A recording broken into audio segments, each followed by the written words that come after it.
hyfryd cael eich cwmni chi. A da ni'n edrych ymlaen i brofi bendith Duw wrth i ni addoli hefo'n gilydd.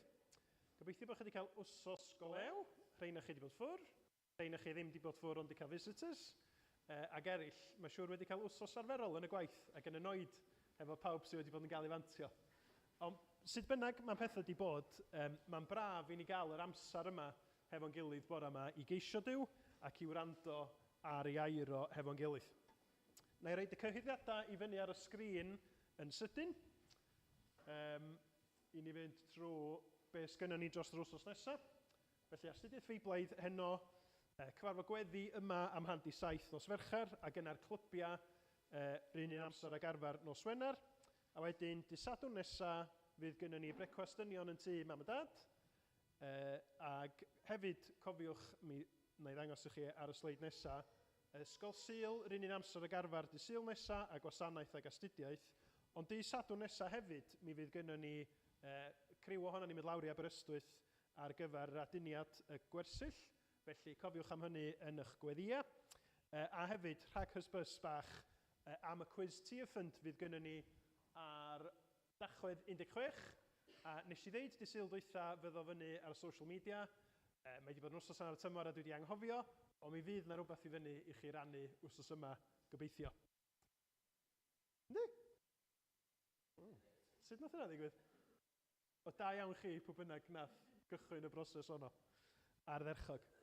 Da ni'n mynd i fod yn meddwl heddiw am sut mae Duw yn gweithio mewn ffyrdd da ni yn aml ddim cweit yn ei ddeall. Ac wrth i ni wneud hynny, da ni'n cael meddwl pa mor fawr a rhyfeddol ydy Duw. A dewch i mi gyfeirio chi at chydig adnodau o Eseia 55 i ddechrau.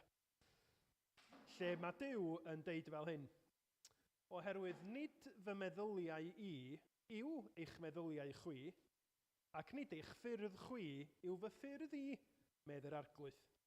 Fel y mae'r nefoedd yn uwch na'r ddeiar, y mae fy ffyrdd i yn uwch na'ch ffyrdd chwi, a meddyliau i na'ch meddyliau chwi. A da ni'n mynd i fod yn ystyried yn arbennig sut mae Duw yn gweithio'n ddirgel trwy ysbryd glân bore yma, wrth i ni wrando ar ddysgeidiaeth Iesu Grist yn sôn am waith yr ysbryd ym mywydau i blant o. Felly, wrth i ni ddod at hynny gyd, dewch i ni fod yn barod i gyflwyno'r gwasanaeth i Dduw wrth i ni weddio fo'n gilydd. Dewch i ni gyd weddio. O arglwydd ein Duw, da ni yn dy glodfori di bore yma.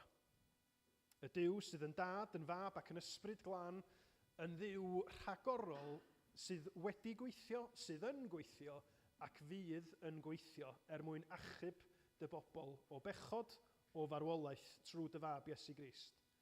A dy fod ti'n gwneud y cyfan wrth i'r ysbryd glân fod ar waith, yn cysylltu'r hyn wyt ti di wneud hefo yn bywyda a'n heneidia ni. A da ni'n gweddio arglwydd y byddi di trwy dysbryd yn gweithio'n rymus y bore yma, trwy'r oedfa, trwy'r ysgol Sul, arglwydd wrth i ni'r ddarllan a meddwl a myfyrio ar dair di. Arglwydd, da ni eisiau mynd o ma'n bobl wedi cael yn newid, achos bod chdi wedi'n cyffwrdd ni. Da ni eisiau mynd o ma'n bobl wedi cael yn bwydo, wedi cael yn siapio, wedi cael yn adnewyddu i fyw dy glod di yn ystod yr wythnos sydd i ddod. Diolch i ti am dy ras yn Iesu Grist. Diolch i ti bod Iesu Grist y fath drysor i ni wedi talu'r pris am yn pechoda ni ar y groes, wedi codi o farw'n fyw i roi gobaith tragwyddol i bawb sydd yn troi ato fo mewn ffydd ac edifeirwch. Gna hyn i gyd yn real i ni bore yma trwy dysbryd, wrth i ni gyflwyno'r amser yma hefo'n gilydd i ti, yn enw ac yn heiddiant ti'n harglwydd Iesu Grist. Amen. A da ni am ganu, felly, i ddechrau, am y Duw yma sydd yn freni nef, sydd yn ysblennydd yn rhagorol. Ysblander breni nef, mawredd sy'n ei wedd, gadewch i'n lawenhau, dewch i lawenhau. Mae'n gwisgo golau pyr, mae'n treiddio'r tywyll dir, sy'n crynu'n sŵn ei lais, mor fawr i wein Duw. Dwch ni godi i foli.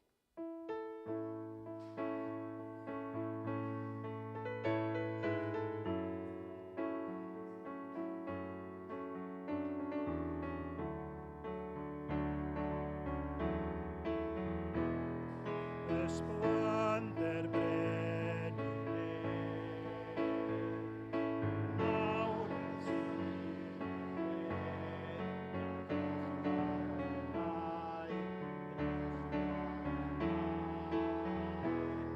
mae gwisgo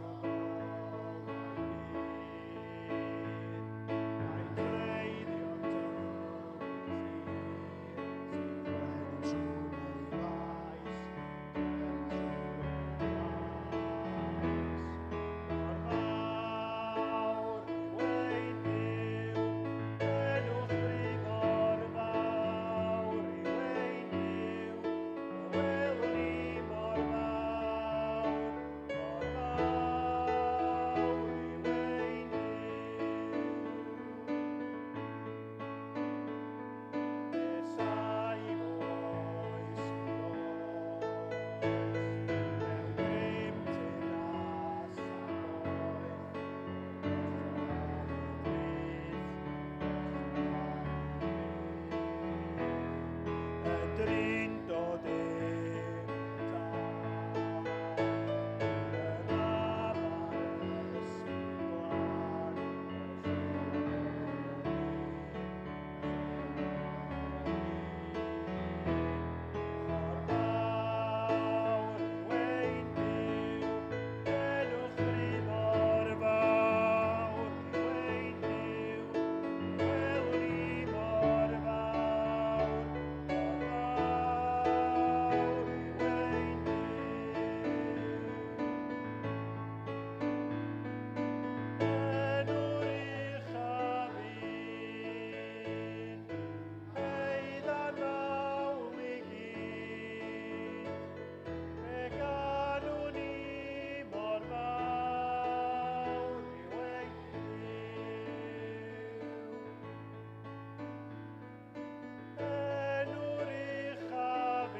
Arglwydd, da ni yn rhyfeddu mor fawr wyt ti, mor rhyfeddol wyt ti, a gymaint yr wyt ti yn heiddi yn mawl ni gyd.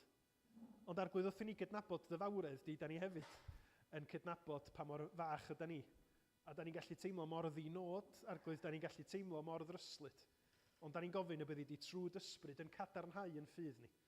Y byddi di trwy dysbryd arglwydd yn cyffwrdd â ni ac yn agor yn llygaid ni i weld dy fawredd ni, dy fawredd di, i fod yn foddhad, yn gysur ac yn nerth i ni. Trigar ha felly, parhau arwain, clod Iesu, da ni'n gofyn y cyfan. Amen. Iawn, wel, da ni am droi at yn darlleniad ni am y bore yma. A mae Jiwda am ddod ymlaen i ddarllen i ni o Efengil Ioan a'r 3 bennod.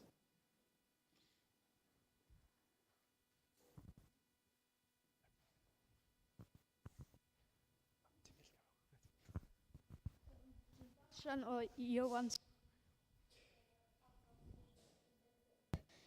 Un nos daeth un o'r o'r enw Nicodemus oedd y dyn. Meddai wrth Iesu, Rabai, dyn ni'n gwybod dy fod i'n athro wedi anfon gan Duw i'n dysgu ni. Mae'r gwirthau rwy ti'n ei gwneud yn profi fod Duw gyda ti. Dyma Iesu'n ymateb drwy dweud hyn wrtho, credi fi, all neb gweld Dyw'n teyrnasu hefod wedi cael ei eni oddi uchod. Sut gall unrhyw un gael ei eni pan mae'n oedolyn, gofynnodd Nicodemus, allan nhw'n sicr ddim mynd i mewn i'r grodd am yr ail waith i gael ei geni felly. Atebodd Iesu, brofi dyn teyrnasu hefod wedi cael ei eni drwy'r ddŵr a drwy'r ysbryd. Mae'r corff dynol yn rhoi genedigaeth i berson dynol, ond yr ysbryd sy'n rhoi genedigaeth ysbrydol. Ddyle ti ddim sy'n wrth i mi ddweud, Rhaid i chi gael eich geni oddi uchod. Mae'r gwynt yn chwythu i bob gyfeiriad. Ti'n clywed ei sŵn ond sydd ddim yn gallu dweud o ble mae'n dod nac i ble mae'n mynd. Felly mae hi hefyd gyda phawb sydd wedi ei geni drwy'r ysbryd. Sut mae hyn yn gallu digwydd, gofynnodd Nicodemus. Dyma ti, meddai Iesu, yr athro parchus yng ngolwg pawb Israel, a ti ddim yn dall. Credu fi, dyn ni'n siarad am beth dyn ni'n ei wybod ac yn dweud am beth dyn ni'n wedi weld, ond dych chi ddim yn ein credu ni.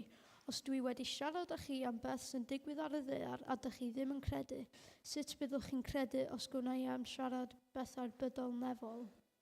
Does neb wedi bod i'r nefoedd, a fi, mab y dyn, ydy'r unig un sydd wedi dod o'r nefoedd. Cododd Moses wneud y bres a'r bolwn yn yr anialwch. Bydda i, mab y dyn, yn cael fy ngodi yr un fath. Bydd pawb sy'n fy credu yno fi yn cael bywyd rhagweddol.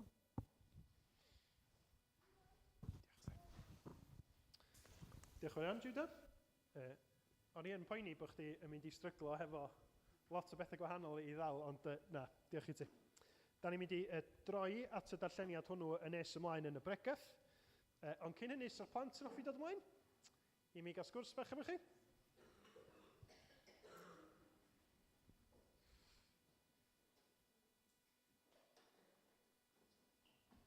Pethefnos neu 2 wsos yn ôl, nes i ofyn i chi wrando'n astyd am sŵn rhywbeth. Ia? Wel, dwi eisiau chi wneud, da chi'n mynd i glywed yr un sŵn, ond dwi yn mynd i ofyn i chi wneud yr un peth. Felly, os ydy o'n helpu chi ganolbwyntio, gewch chi gau eich llygyd, dwi eisiau pawb fod yn ddistaw, a be dwi eisiau chi wneud tro yma, ydy nid deud wrtha fi be ydy'r sŵn, achos fydd hynny'n eitha amlwg. Be dwi eisiau chi wneud ydy, dwi eisiau chi gau eich llygyd, a dwi eisiau chi ddychmygu be ydy'r olygfa fasa chi'n weld sydd yn cyd-fynd hefo'r sŵn yma, iawn? O gara? Dych chi'n dall? Felly, fyddwch chi'n clywed sŵn, a dwi eisiau chi ddychmygu be fasa chi'n fel arfer yn ei weld i gyd-fynd hefo'r sŵn y byddwch chi'n glywed. Iawn? Wedyn gewch chi ddeud wrtho fi. Okay? Edrych chi'n barod, dych chi eisiau cael llygyd i allu canolbwyntio ar y sŵn. Fydd y sŵn yn dod o'r blaen yma, iawn? Okay. Chi'n barod? Pa da ni ar rhy uchel? Wel, dwi'n gorfod gwneud yn eitha uchel i chi gallu clywed. Dwi'n gobeithio fydd o ddim yn codi ofn arna chi. Diolch byd.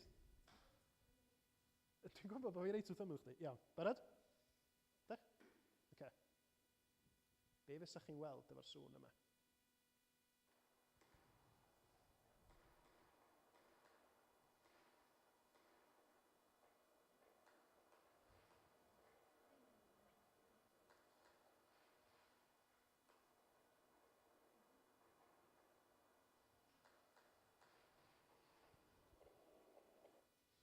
Iawn, da chi eisiau mwy?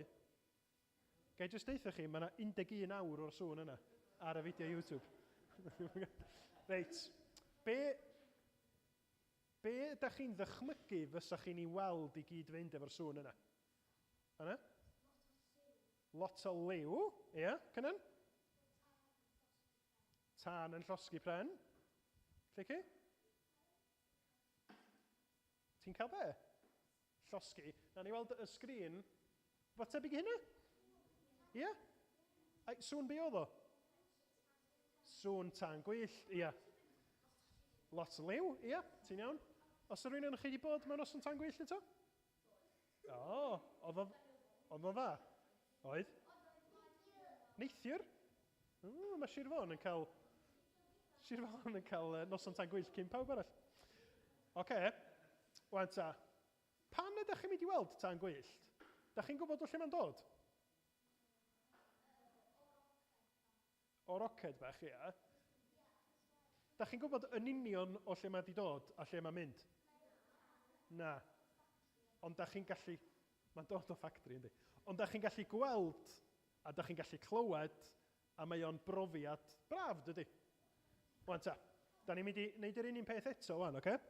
Da chi eisiau gwrando'n astyd, mae yna sŵn, a dwi eisiau chi ddisgrifio i fi be fysa chi yn ei weld hefo'r sŵn nesaf yma, oce? Oce, barod? Pawb yn gwrando, ta? Fi'n neud siŵr bod fi'n cael sŵn iawn i chi.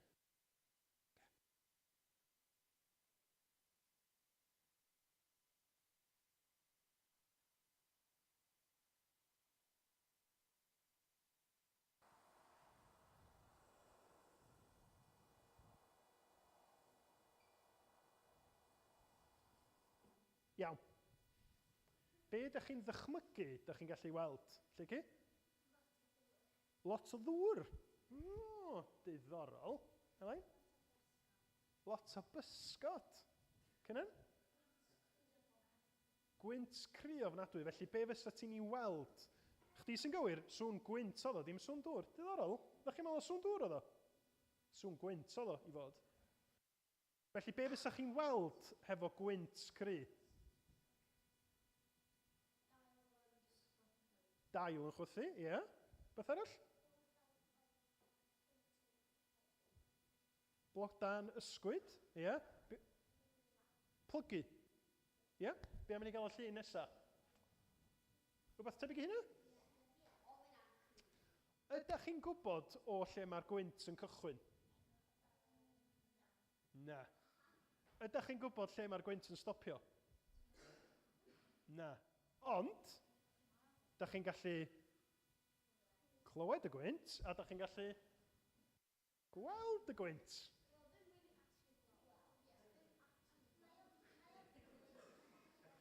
Da iawn. Ydych chi'n methu gweld y gwynt, ydych chi'n gallu gweld effaith y gwynt. Da, gyd i ddeitha fi wedyn, le. Wan ta, mae Iesu Grist wedi defnyddio gwynt yn y darlleniad nath ni gael yn gynharach bore yma. Pan oedd Iesu'n cael sgwrs efo dyn o'r enw Nicodemus, nath o sôn am y gwynt, a dyma'r adnod, adnod 8. Iesu'n deud fel hyn, mae'r gwynt yn chwythu i bob cyfeiriad. Ti'n clywed ei sŵn, ond ti ddim yn gallu dweud o ble mae'n dod nac i ble mae'n mynd. Felly mae hi hefyd gyda phawb sydd wedi geni trwy'r ysbryd yr ysbryd glân. Felly be mae Iesu'n dysgu ni ydy, pan mae Duw yn gweithio ar ei bobl trwy'r ysbryd glân, mae o chydig bach fel y gwynt. Da ni'n gwybod yn union o lle mae o'n dod. Da ni'n gallu gweld y gwynt ei hun, mae na ddirgelwch, a da ni'n methu stopio'r gwynt. Ond da ni'n gweld i effeithio fo. Ac wrth i ni wrando ar ddysgeidiaeth Iesu Grist, fyddwn ni yn sylweddoli'r un peth. Pan mae Duw yn gweithio trwy ysbryd glân, mae o'n newid ni mewn ffordd lle mae pobl yn gallu gweld wrth i ni garu Iesu Grist, wrth i ni fod isio dilyn Iesu, a mae pobl yn gallu gweld y gwahaniaeth yn bywydau ni. Ond mae sut mae Duw yn gweithio yn ddirgelwch fel y gwynt. A da ni'n mynd i feddwl be mae hynny'n olygu i ni yn y gwasanaeth bore yma. Felly meddyliwch, tro nesaf fyddwch chi'n gweld gwynt cry, gweld effaith gwynt cry, ellwch chi gofio bod Iesu Grist wedi defnyddio hynny i ddysgu ni am waith yr ysbryd glân y mywyd i ddisgyblion. Gwych. Diolch i chi. Mwynhewch os ydych chi'n mynd i weld mwy o dan gwyllt. Na i weddio, gewch chi mynd i eistedd lawr, a wedyn nawn ni ganu emyn wrth i chi fynd i'r ysgol Sul, ie? Dwch ni weddio i ddechrau. O Dduw, da ni'n diolch i ti bod Iesu wedi dod i'r byd i'n hachub ni, a bod Iesu wedi bod yn dysgu ni hefyd wrth siarad, a bod ni'n cael clywed y ddysgeidiaeth honno yn y Beibl. Da ni'n gofyn y byddi di'n helpu ni i ddeall be mae o'n olygu bod yr ysbryd yn debyg i'r gwynt, pan mae'r ysbryd ar waith yn bywydau ni'n yn geni ni o'r newydd, bod na ddirgelwch, ond bod o'n waith sydd yn dangos i effaith yn glir. Arglwydd, da ni eisiau gweld yr effeithiau hynny yn bywydau ni, a gweld o wrth i deglwys di dyfu ledled y byd. Bendithia, plis, a helpa ni i ymddiried yn o ti, hyd yn oed pan nad ydyn ni yn deall pob peth yn iawn. Da ni'n gofyn hyn mwyn Iesu Grist. Amen. Diolch i chi. Gewch chi mynd yn ôl eista. A mi ganwn ni yn emyn nesaf.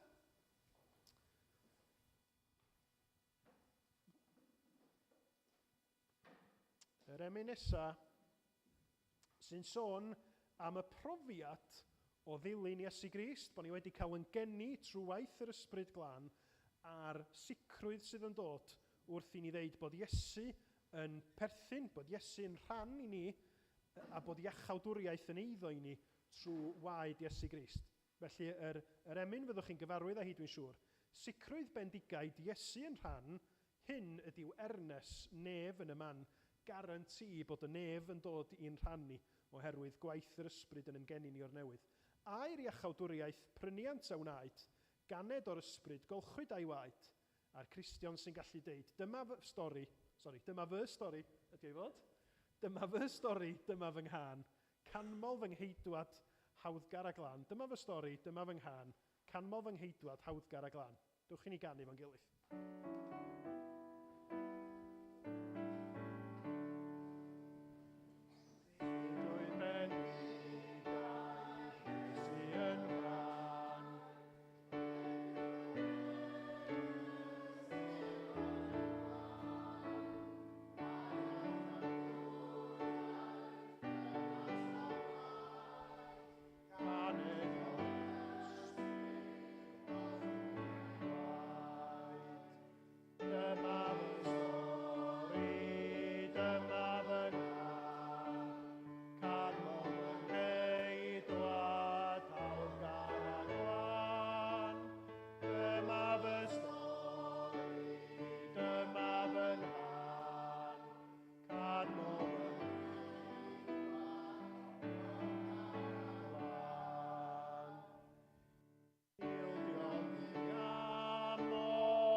Fion am ddod ymlaen i'n arwain ni mewn gweddi wan.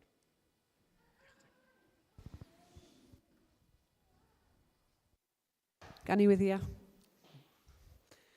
O Arglwydd, diolch i ti am eiriau rhyfeddol yr emyn yna. Diolch i ti fod na gyfle i bob un ohono ni allu dweud dyma fy stori, dyma fy nghan.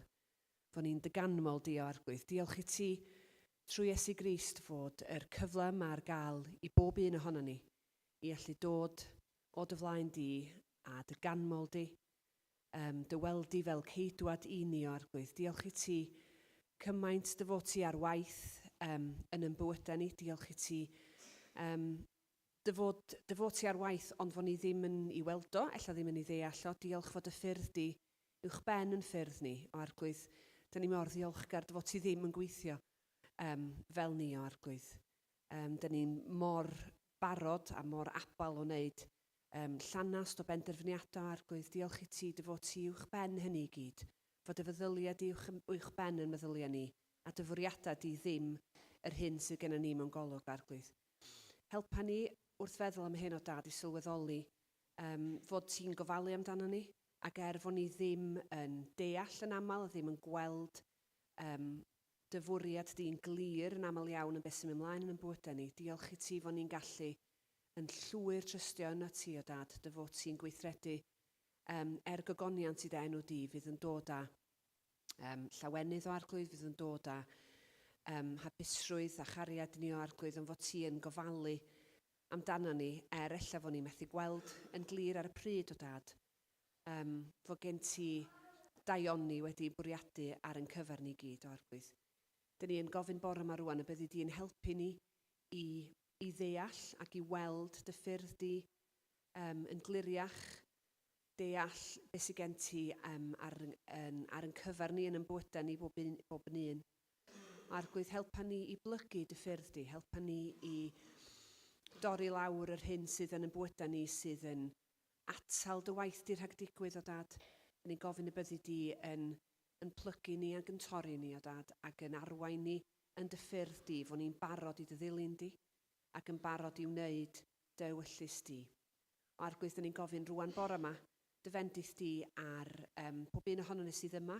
Dyn ni'n gofyn dy fendith di ar y plant yn yr ysgol Sul. Dyn ni'n diolch i ti am Deb sydd wedi paratoi, ac yn rhoi amser i fod yn dysgu o Arglwydd ac yn dangos Iesu Grist i'r plant o Arglwydd.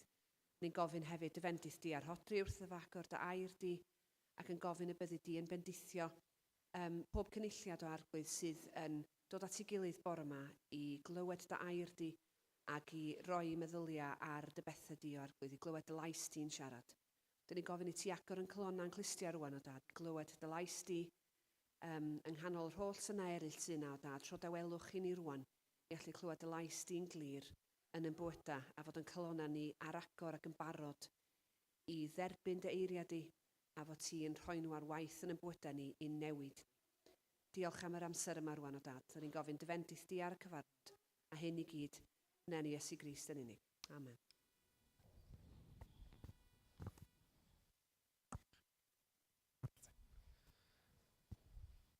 Diolch yn iawn, Ffion. Da ni'n mynd i barhau i foli, a da ni'n mynd i fod yn canu dwi ddim yn siŵr, dwi'n dewis lot o ganeuon, dwi'n meddwl da chi'n mynd i fod yn nabod achos bod fi'n nabod nhw, a wedyn dwi'n sylweddoli bod chi heb fod yn canu lot o'n nhw. Felly mae'r un yma yn gyfieithiad o Holy Spirit, Living Breath of God, ydy hi. Ac mae hi'n emyn sydd hefyd yn weddi bod yr ysbryd glân yn gweithio ar yn bywyda ni yn yr amrywiol ffyrdd da ni'n i weld o'n gwneud trwy'r Beibl. Felly, cyfieithiad, Gwenda Jenkins, dwi'n meddwl ydy hi. Ysbryd Duw, tyrd chwytha arna i nawr, bywyd newydd rho i'm hennau di. Tyrd ac adnewyddang halon fryw gyda phresenoldeb farglwydd byw. Gwna'i thair fywiogi mywyd i, rhoi'm ffydd i weld dy law ar waith. Gwna fi'n danbaid dros dy byrdeb llwyr, ysbryd Duw, tyrd chwytha arna i.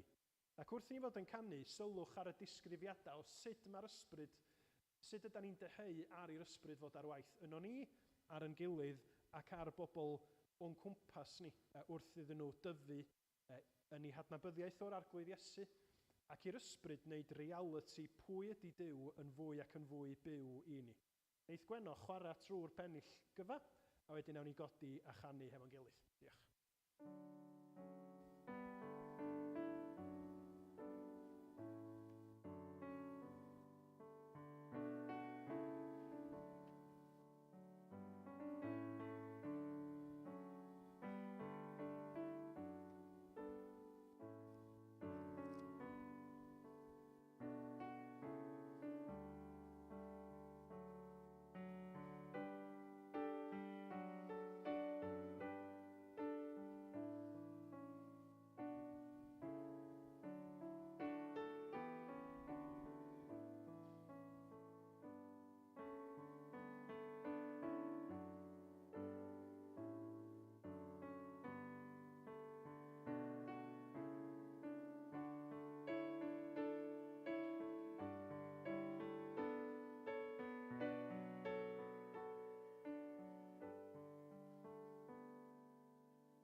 sang y tain, lab ag o'r wygau, pawb i weld ei wyn.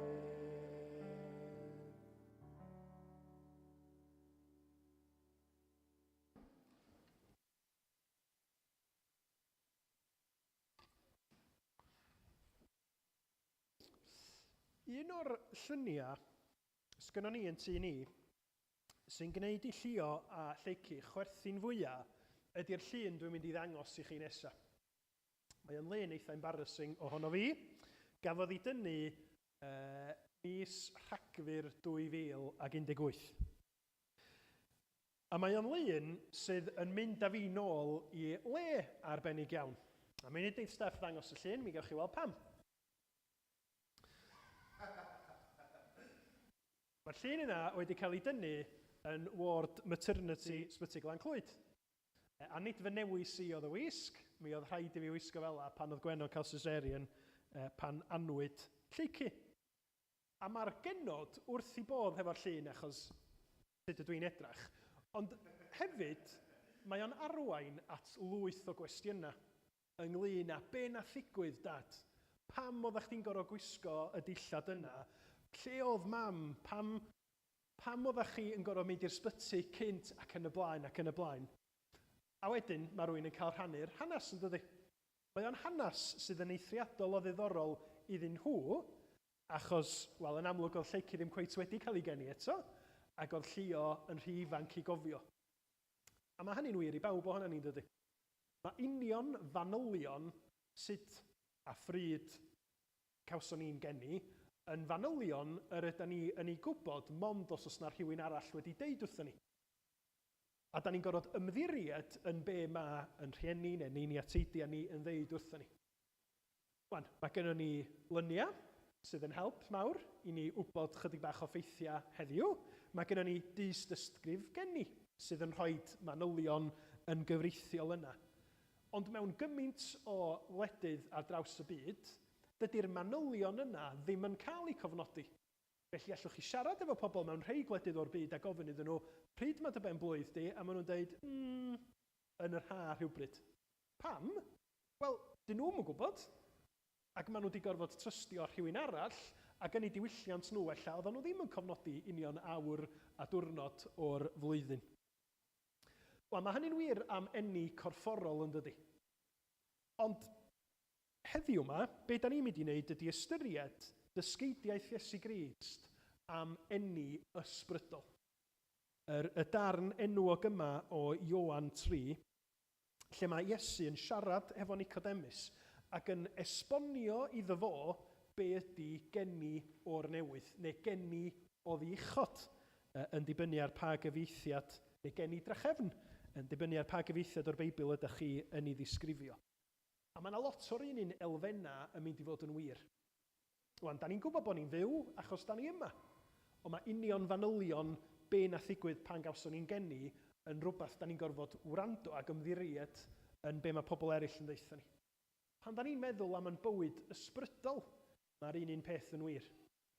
Wan, ella bod ni'n gwybod bod gynnon ni fywyd ysbrydol, a mi ddown ni mlaen at be di'r symptoma hynny yn nes ymlaen, ond mae union fanylion pryd ddigwyddodd pethau, a sut ddigwyddodd pethau yn aml yn mynd i fod yn ddirgelwch i ni.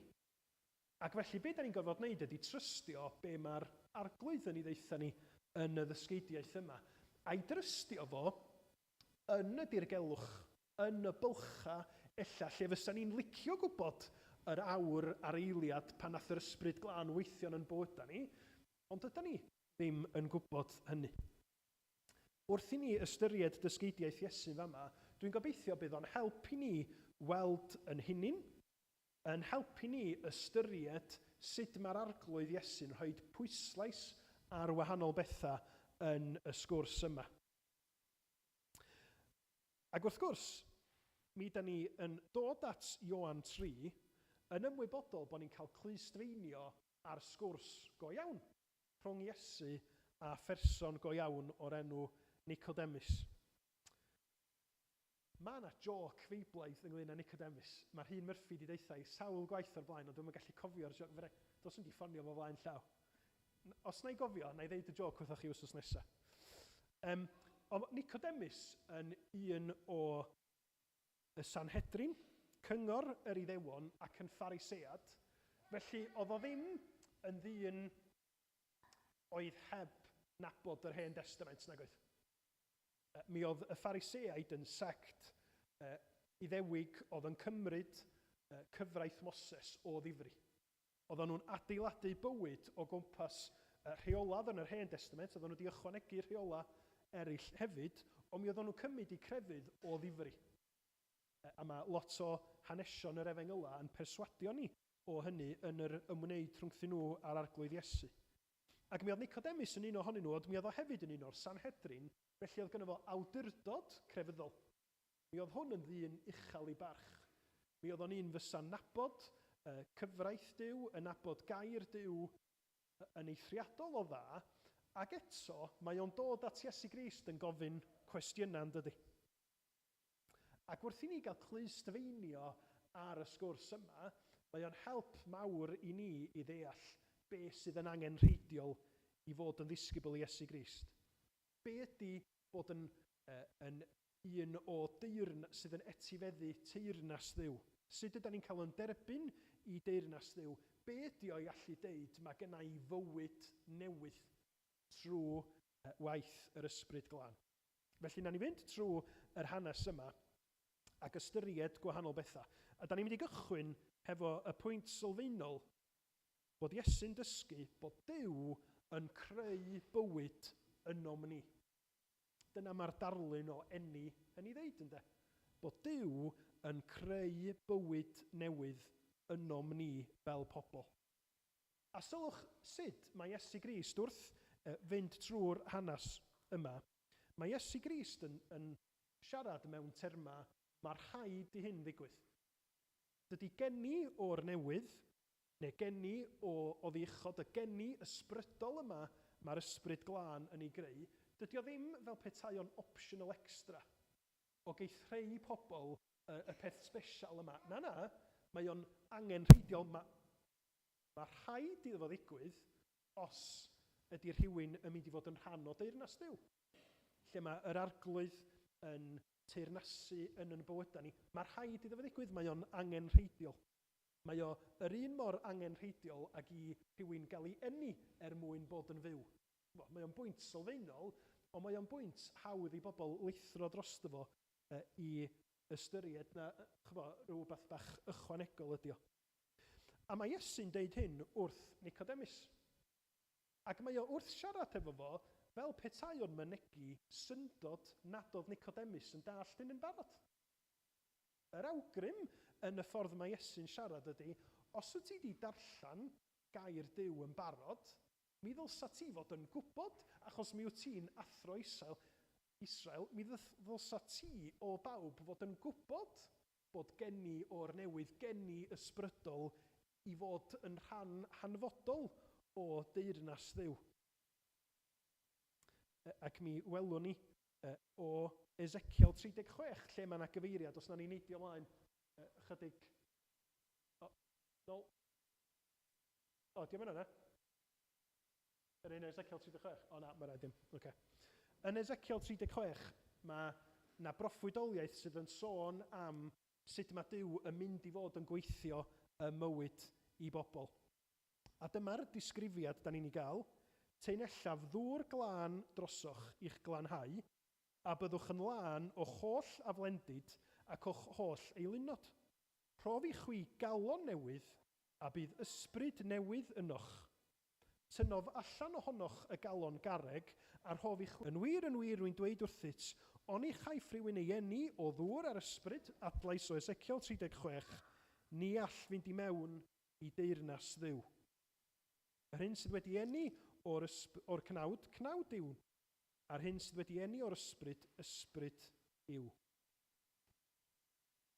Felly mae Duw yn gwneud gwaith ynom ni, pan ydym ni yma ar y ddaear, i roi bywyd ysbrydol i ni, i'n geni ni o'r newydd. Geni ni o ddichod yn dangos na gwaith Duw ydi o. Nid ymdrech ar yn rhan ni, nid llwyddiant i ddeall rhywbeth ar yn rhan ni, ond Duw yn rhoi bywyd ysbrydol lle nad oedd na cynt. Ac mae o'n rhywbeth yma yn hanesyddol Cristnogion wedi bod yn ymwybodol ohono fo. Bod o'n brofiad ysbrydol angenrheidiol, ac bod o'n rhywbeth nad oes posib i rhywun go iawn ddeud, wel dwi'n Gristion, ond i bai mod i wedi cael fy ngeni o'r newydd. A mi ges i'n haro hefo hyn flwyddyn yn ôl oedd hi. O'n i wedi cael yng ngwahodd i fynd i gapel Rhyd y Wernen. Wel, os da chi'n gwybod lle mae capel Rhyd y Wernen, peidiwch â teimlo'n embarrassed, o'n i'm yn gwybod lle oedd o chwaith. Mae o yng Nghwmain, cwm bach hyfryd filltiroedd tu allan i'r Bala. Ac o'n i wedi cael gwahoddiad i bregethu diolchgarwch Rhyd y Wernen. Ac wrth i fi sefyll ymhilpyd y capel yma, nes i edrych ar y gynulleidfa, wel, nes i edrych dros ben fy gynulleidfa, achos reit o mlaen ni, ar y wal gyferbyn, mi oedd na blac. Ac mi oedd y plac yn deud fel hyn, sôn am roed rhywbeth ar wal i distractio pregethwr mewn capel da. Dyma be oedd y plac yn deud. Parchedig John Griffiths, ganwyd Tachwedd 1815, ail anwyd yn 1825, bu farw Hydref 1849. Ac o'n i fod yn canolbwyntio ar y gwasanaeth, ond o'n i jyst yn rhyfeddu at y plac yma a'r ffaith bod o'n datgan rhywbeth penodol. Geni corfforol, geni ysbrydol a marw. Ac yna oedd y plac yn deud, bu'n ffyddlon hydangau fel aelod, athro, diacon, pregethwr yn y lle hwn. Ond oedd pobl yn y cyfnod yna'n ymwybodol pa mor werthfawr oedd gallu deud, mae Duw wedi gwneud rhywbeth trwy'r ysbryd glân i roi bywyd newydd i mi, wedi cael fy ail eni. Ydych chi'n gallu deud hynna bore yma? Ydych chi yn gallu cofio rhyw adag yn eich bywyd chi lle fuodd na draws newidiad? Nid chi wedi newid chi'ch hun, ond Duw trwy'r ysbryd glân yn ei waith dirgel wedi eich cyffwrdd chi, wedi'ch geni chi o'r newydd.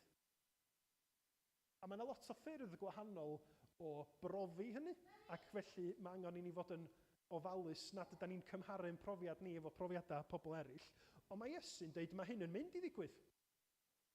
Mae Duw trwy ysbryd yn mynd i roed yr enedigaeth newydd yma i chdi, a mae Nicodemus yn deud, dwi'n hen, beth ti'n feddwl am eni o'r newydd? Mae'n deud, ia, hyd yn oed chdi sydd yn hen, mae o'n enedigaeth, mae o'n waith ysbrydol yn dy fywyd di, mwyn i ti gael mynediad i deyrnas Duw. Dydy dy holl addysg Beiblaidd di yn ddim. Dydy dy gadw rheola di yn ddim, mae rhaid i Dduw trwy'r ysbryd wneud y gwaith yna yn dy fywyd di. A dydy o ddim yn ddysgeidiaeth sydd wedi cael ei gyfyngu dim ond i'r sgwrs yma rhwng Iesu a Nicodemus. Mae o yn codi ben trwy y Beibl yn enwedig yn yr Testament Newydd, a mae Ioan, yr Efengylydd, wedi rhoi rhyw flas bach i ni o hyn yn gynharach yn Efengyl Ioan. Mi fydd hi'n dod yn amser dolyg yn bydd, a mae'n siŵr byddwn ni'n clywed lot o ddarlleniadau o bennod gyntaf Ioan. Ac fel rhan o'r bennod honno, mae Ioan yn deud fel hyn, Ioan 1:12-13. Ond cynifer ac ei derbyniodd, rhoi sydd yn twy, y rhai sy'n credu yn ei enw, hawl i ddod yn blant Duw. Os ylwch ar adnod 13, plant wedi ei geni, nid o waed, nac o ewyllus cnawd, nac o ewyllus gŵr, ond o Dduw.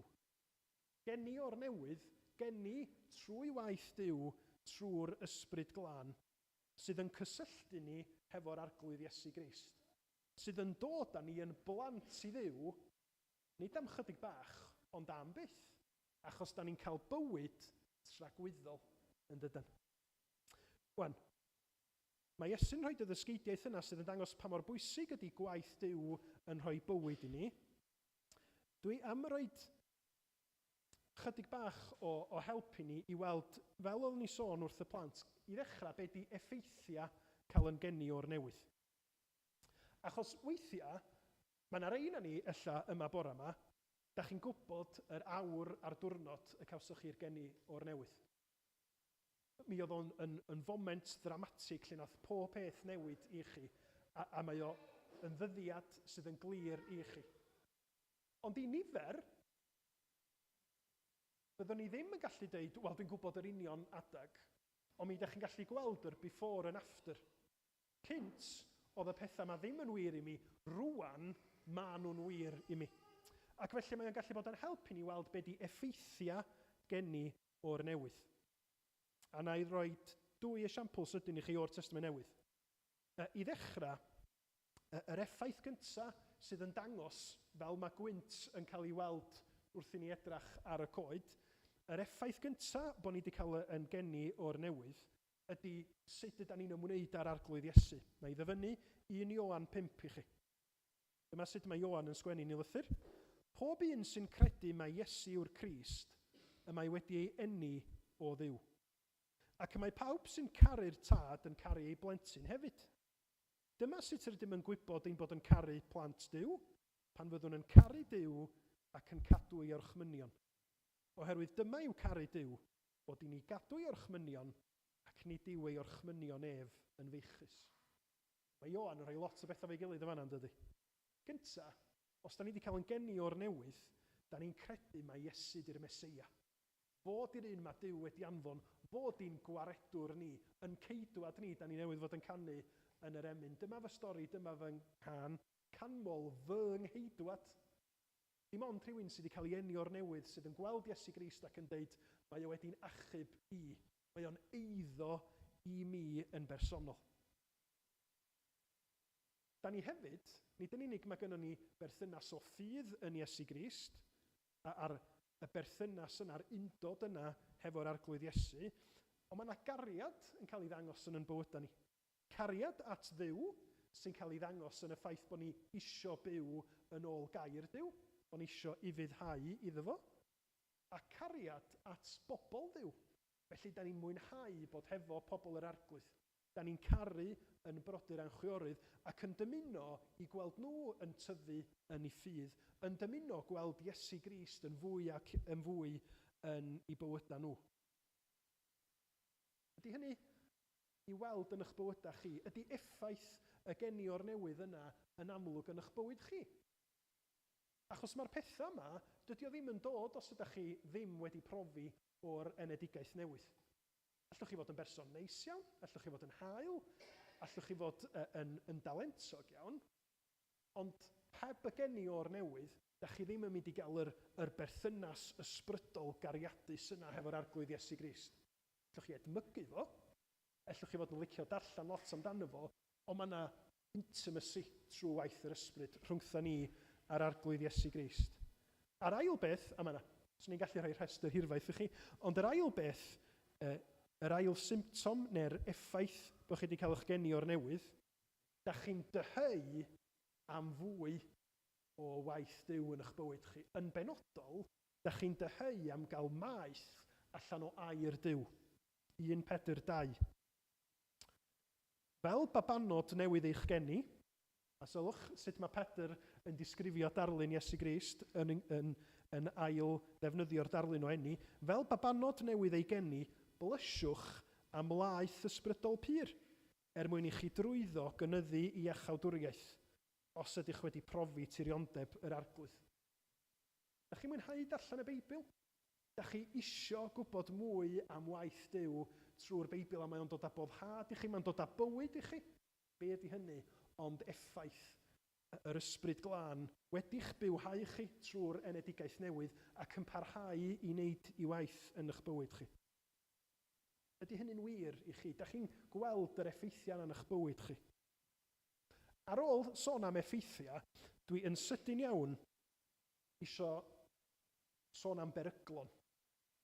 Achos mae yna 2 ochr yn gallu bod.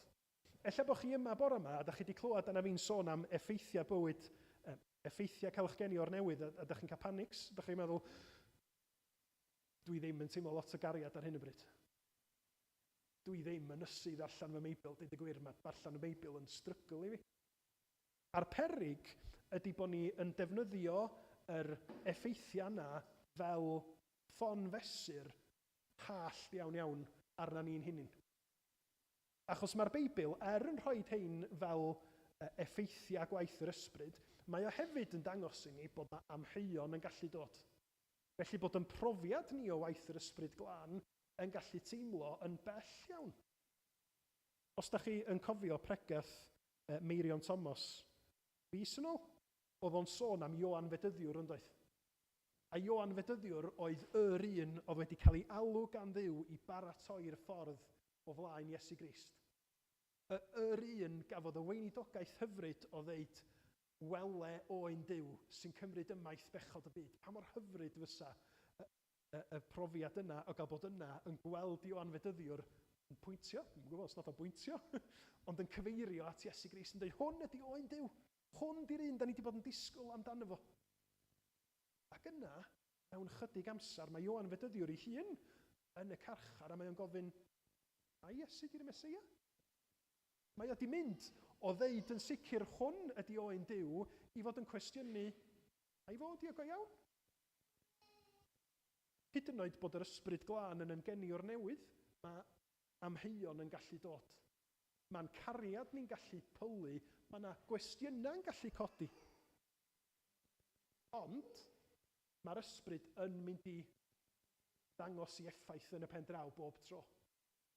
Achos mae o yn mynd i gyrru ni yn amheuon yn ôl at Iesu Grist, yn ôl at y Beibl. Mae'n mynd i fod yn strygl. Ella bod ni'n teimlo rhyw fath o imposter syndrome, lle da ni'n meddwl, o dwi'n deud bod fi'n Gristion, o dwi ddim yn teimlo fo'r hyn o bryd. Ond mae'r ysbryd yn gwneud y gwaith dirgel yna yn tywys ni nôl at yr arglwydd Iesu yn deud, ti data fi, na i dy dderbyn di yn yr amheuon yna. Na i ddelio ar ofna neu'r rhwystra na sydd yn fy mywyd, yn dy fywyd di, achos mae'r ysbryd yn deud wrthyn ni, mae Iesu'n hael, mae Iesu'n rastlon, mae Iesu yn gwahodd pobl i ddod, dewch ata fi bawb sy'n flinedig ac yn llwythog, ac mi wna i roed gorffwys i chi. Felly, un rhybydd, neu un peryg ydy bod ni'n yn defnyddio ffon fesur mae'r gwaith yr ysbryd yn mynd i fod yn edrach fel yma, dydy mywyd i ddim fel yma ar hyn o bryd, mae rhaid bod fi ddim wedi cael yngeniwr newydd. Y rhybydd arall, neu'r peryg arall, ydy bod ni yn mesur pobl eraill hefo'n profiad ni.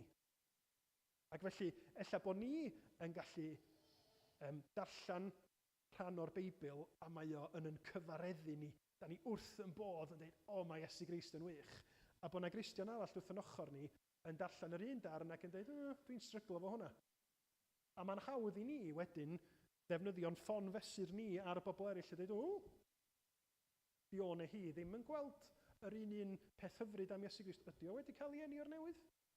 Rhaid ni fod yn ofalus iawn bod ni yn edrach am arwyddion, ond bod ni yn peidio barnu pobl achos mae Iesu Grist yn rhybuddion i rhag bod felly. Edrach am arwyddion, achos mi fydd na arwyddion, ond bod yn ofalus nad ydyn ni'n rhoi yn ffon fesur ni ar y bobl eraill. Dim ond un ffon fesur sy'n yna, a ffon fesur gair Duw ydy honno. Y cwestiwn mawr, cyn i ni symud ymlaen at y pwynt nesaf. Y cwestiwn mawr, dwi'n ofyn i fi'n hun, a dwi am i chi ofyn i chi hun ydy. Os na reality ysbrydol, mor wan y gall o fod, os na reality ysbrydol yn eich bywyd chi.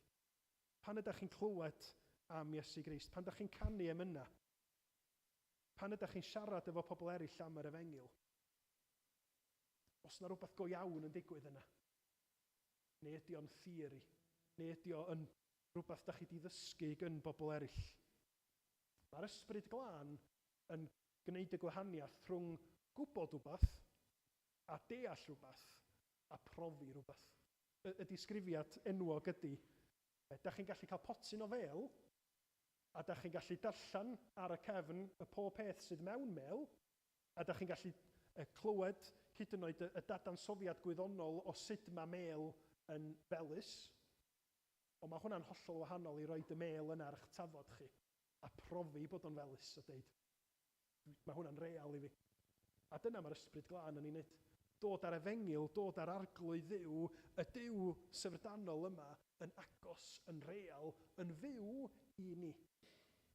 Felly, Da ni wedi clywed am Dduw yn creu bywyd newydd yno ni trwy waith yr ysbryd glân. Mae yna ddirgelwch, oes. Mae yna effeithiau gweledol, oes.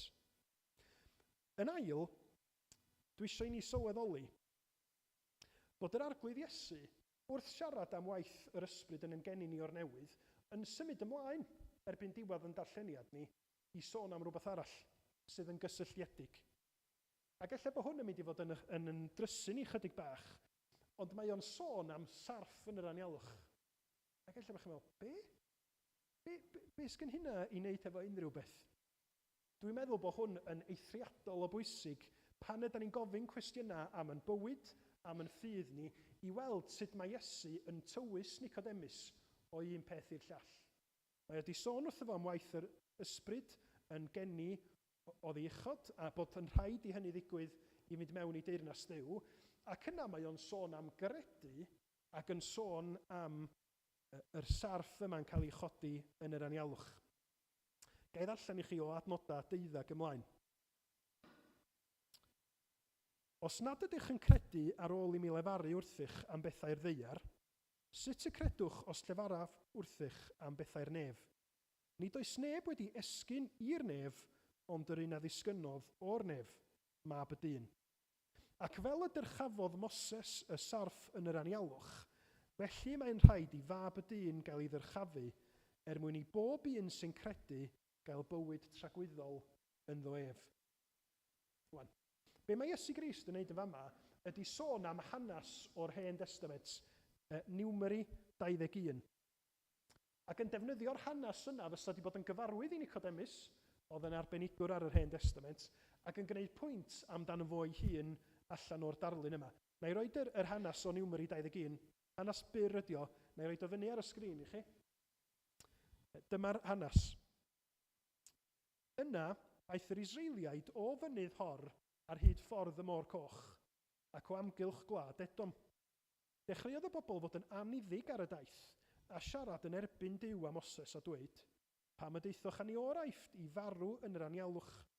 Nid oes yma na bwyd na diod, ac mae'n gas gennym y bwyd gwael hwn. Felly anfonodd yr arglwydd seirff gwenwynig ymysg y bobl, a bu nifer o'r Israeliaid farw wedi iddynt gael ei brathu ganddynt. Yna daeth y bobl at Moses a dweud, yr ydym wedi pechu trwy siarad yn erbyn yr arglwydd ac yn derbyn di. Gweddia ar i'r arglwydd yrru'r seirff ymaith oddi wrthym. Felly gweddiodd Moses ar ran y bobl a dywedodd yr arglwydd wrtho, gwna sarf a'i gosod ar bolyn, a bydd pawb a frathwyd o edrych arni yn cael byw.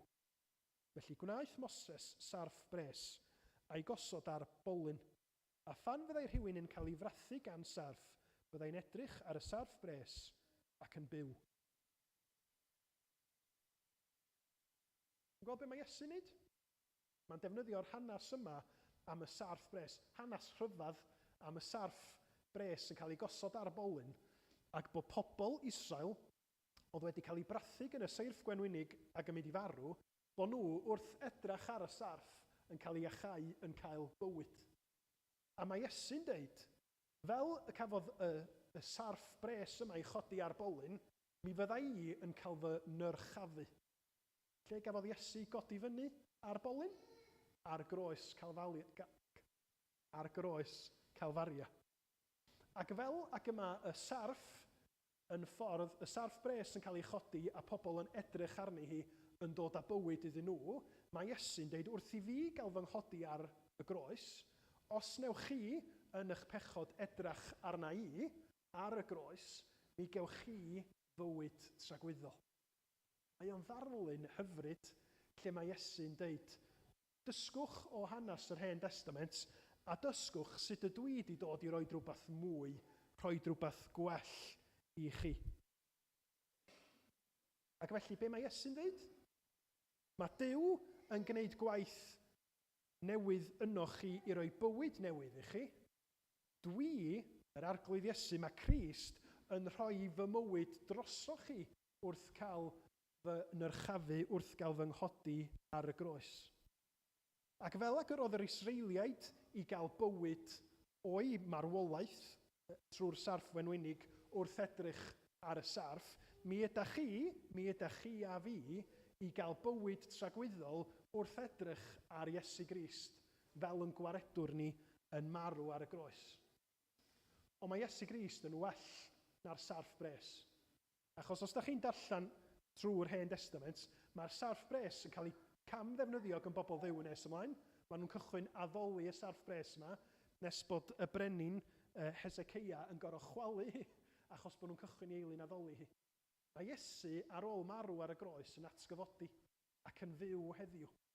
A trwy ysbryd glân yn gallu dod i roi bywyd newydd i chi a fi heddiw. Felly, neu drio chloi a crynhoi hyn i gyd at ei gilydd. Mae Iesu Grist yn sôn am waith Duw ynom ni yn rhoi bywyd tragwyddol, bywyd newydd trwy ysbryd glân. Ac yna mae o'n deud, dwi'n mynd i roi bywyd tragwyddol i bawb sy'n credu yno fi yn edrach arna i yn marw ar y groes.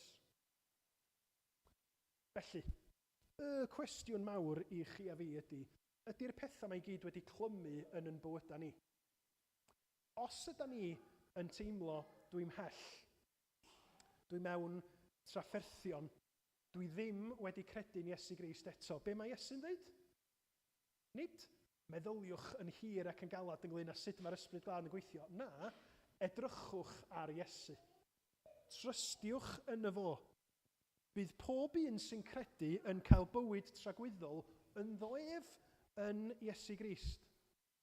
Ac os ydych chi wedi edrych ar Iesu Grist, wedi codi'ch golygon at y fo, i gael bywyd, i gael maddeuant, yna, gwrandwch ar ei ddysgeidiaeth o am y geni o'r newydd.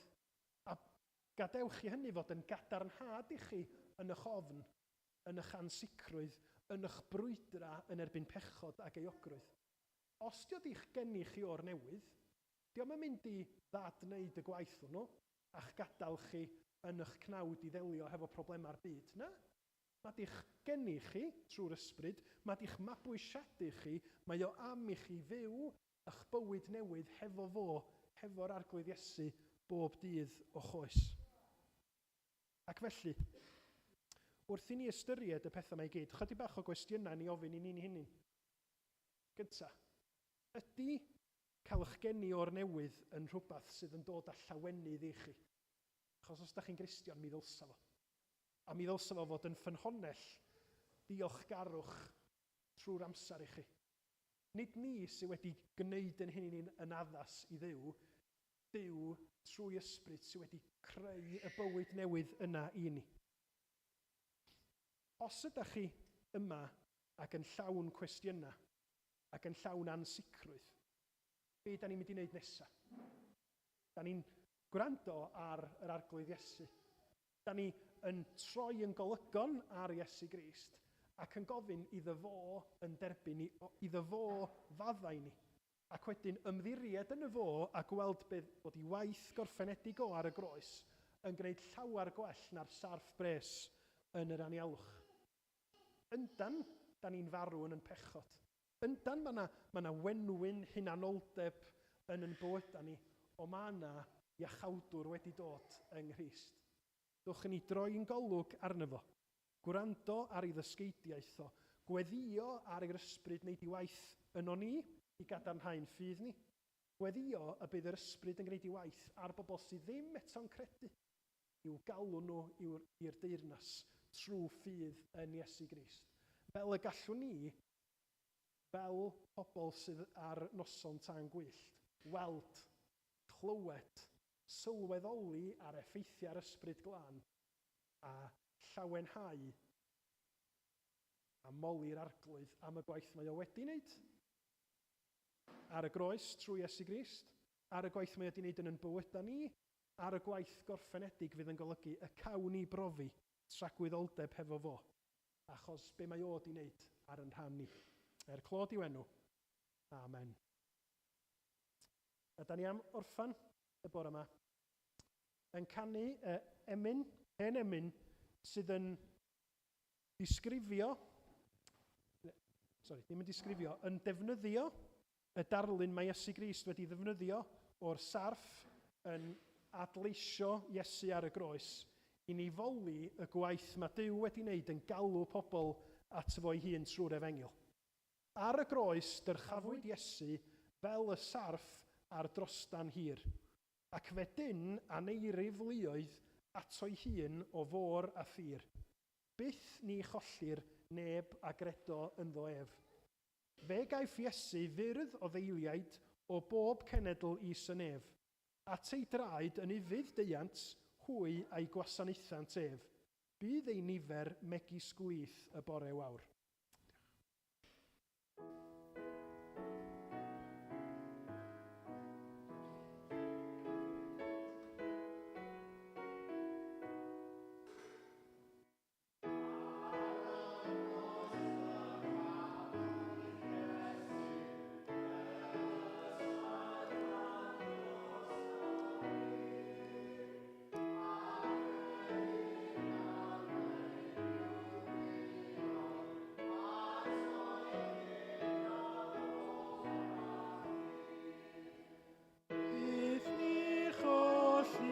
Byth ni chollir neb a gredo ynddo ef. Fe gaiff Iesu